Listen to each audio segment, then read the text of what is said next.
Press the boot key to open the joystick. Get the joystick speed to the lowest level. Open the remote control.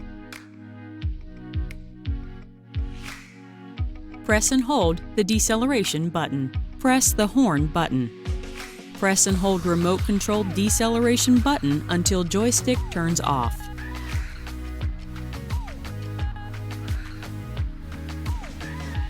Turn off the remote control. Keep joystick turned off for 10 seconds. Turn on joystick first,